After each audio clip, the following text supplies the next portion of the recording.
Okay, this fender, I don't know if you can see it much in this video, but right there where that little black spot is, over to about right there, it's bowed upwards.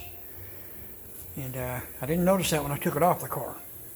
But I got the door fitting good on the other side, and I got that fender fitting good. It's not bolted up, but I've kind of shimmed it around and held it up there with my hands, and I've got gaps looking good. But before I go over there and show you the other side, this part right here, whenever this car was wrecked and hit in the rocker panel, or maybe it was hit here in the front, I really don't know where, but somehow or another, apparently it's bent the rocker panel in, and this part here is pushed straight upwards and to the outside of the car, to the driver's side. And so what I was doing a while ago, when I put the door on, was getting everything adjusted, because this top part of the door right here was up quite a bit higher than the quarter panel. So, and then I also noticed that this part right here was in too far compared to the A-pillar. Even though the gap here was good and that gap there was like it needs to be, matching up with the fender and the cowl panel. So what I ended up doing was taking a big long 4x4 I got, laid it all the way across the top of the door here. I took a 4-pound sledgehammer I got and whacked it a few good times right here. And just barely put a few dimples in there, which, body filler take care of that. Just, they're little bitty, I can barely feel them. But I got that knocked down and it's nice and flush there now. You can see that. And like I said before, when this was not only too high, this part here was also out that way too far, and it didn't line up with that. So once I got that lined up, I got to looking in here, and this part was way out here. So I adjusted the striker on the door, got things a little better there, and then ended up having to hit this inwards. Now the bottom part, way down there next to the floor, it was pushed in quite a bit too, and the floorboard was pushed inwards and down. And like in one of the other videos I talked about, I had to get a jack and plywood underneath it, jack the floorboard up, and then take that same 4x4 and put all the way across the inner rocker panel, and take that big 4-pound hammer I got. I don't know where it is, but anyway, took that and I had to beat this thing into submission and push that inner rocker panel back towards the passenger side of the car, right around an inch, somewhere in that neighborhood. So, as you can see now, there's a few little exceptions, places I got a dogging hammer, like right down below my finger, there's a little bowed spot there, it's not bad. But that is about the right gap you need, so when the little seal fits over that inner rocker panel, it will meet up against the door and block a lot of the wind noise. And you've also got the rubber seal that goes all the way around the outside of the door and seals there. So I've got all that good. I got this part good here.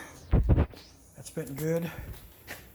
The door gap is right at 3/16 of an inch, all the way down to about right in there. It starts getting a little wide, and that part right there, you can see where it's boogered up. See a hole in there. They had that packed full of Bondo to fill up this gap, because this gap's too wide now. But that corner right there was almost touching the edge of this door. The other door wasn't that way, so I don't know if they ground the corner off the door or what they did. I don't know if they ground that corner off right there on the other door. But when this door was on here, the corner of the quarter panel right there was almost touching it. So I took a hammer and knocked it back down in there. So now that gap is a little too wide, so I'm going to take some 1/8 inch flat stock that's about 3/4 or maybe an inch wide. I'm going to lay that in there and weld it, and then grind off whatever's too wide out here And that will fill up some of that gap, and that'll get our gap uniform. And I'll make the gap the same all the way through there. Now, the gap at the bottom of the door back here, it's not too bad, but you go up front and it's a little wider. So since this rocker panel was pushed, and since the floor was pushed in and downwards, well, I'm assuming the front of the rocker panel up there was pushed downwards also. And I got it pushed up as far as I can get it, but there's still a wider gap here. So to fix that, what I'm going to do is all the way across the bottom edge of this door, from wherever I need to go, I'll measure and get it the same.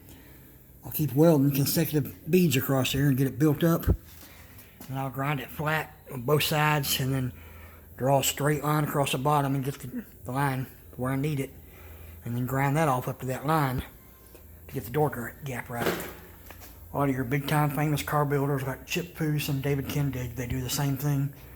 So I don't have a problem doing it either. Now, right now this fender is just hanging up here, like I said, there's no bolts in it. That gap is too wide, but it will go back a little further. And to get the fender to have the same gap, like that gap is back there, it makes the very front part of the fender here line up exactly with the edge of the hood up there.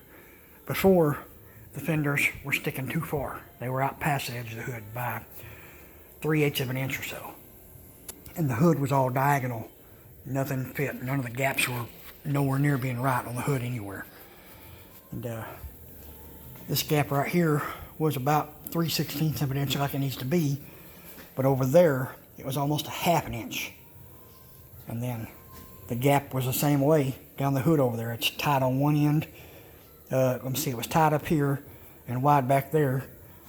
And it was tied up here and wide on the front. And that's why just everything was, it's all been shifted because of the way his car was hit. So that's pushed in, that was pushed up and over that way. So everything was all out of whack. But we're working on getting her right. And what I'm going to do, that piece that's bent right there, luckily on the 75 donor car, the top part that I need, all this up here, down to right there, I know it's good. Now, on that car right there, from where my finger is here to the inside, it's covered with rat poop, just like the inside of the floorboard is. So I don't know how bad it's rusted or anything right there, but I'll go out there and I'll get a broom or a shovel or whatever, clean all that off, rinse it off with a water hose, and then cut it off and bring it here and see what kind of shape it's in. But at least I know the part I need here is good. So if I have to do much straightening, I can straighten this part. But hopefully that's good all the way over to this edge, and I can just lap it over and use that whole piece all the way out to here. And and when I get that cut off, I'll come here and cut this one off. I'll stick it on, clamp it in place, hang the fender, stick the hood back on it, test fit all that, make sure it's all fitting. Then when it's fitting, go and weld it all in place like I did the other. Oh, one other thing I forgot to show you. Got this rocker panel down here. You can see there where you got this gap, and like I said, that gap up there is not where it needs to be now. But right there, see where the maroon door is meeting the silver fender, at the very bottom corner, that gap's about right, but the fender is touching the rocker panel. So what I'm going to have to do, since I don't have a frame machine, because they're very expensive, and if you was to pay someone to put this on a frame machine and straighten it, who knows, it could cost you $1,000, $2,000, I have no idea, because them guys are not cheap. But I'm going to get my cutoff wheel and start right here and make a little pie cut relief and cut down, and then tap this inward and get the bottom of that rocker panel there to line up straight with the edge of that door. That way that line is all the way where it needs to be. And then we set the fender back and get the gap right. And that's the ideal thing. I'm aiming for a 3/16 of an inch gap on every gap on this thing, the trunk, the hood, the fenders, the doors. And we get all that done, and then we'll start prepping this sucker for paint. And I'm hoping, in maybe 2 weeks I can have this thing prepped and ready to paint, and then spend 2 or 3 days painting it. And I bought enough clear if we have to. I'll clear this thing once. I'm gonna look it over. If everything looks good, if it looks like it's gonna need a bunch of significant buffing, because a lot of times that happens, you get more trash in your sealer and your base coat than you do your clear. But it shows up in your clear, and your clear magnifies it, because clear is like a magnifying glass. It shows all the imperfections and flaws worse. So if there's a significant amount of trash in it, we'll just sand the whole thing with 1000 grit.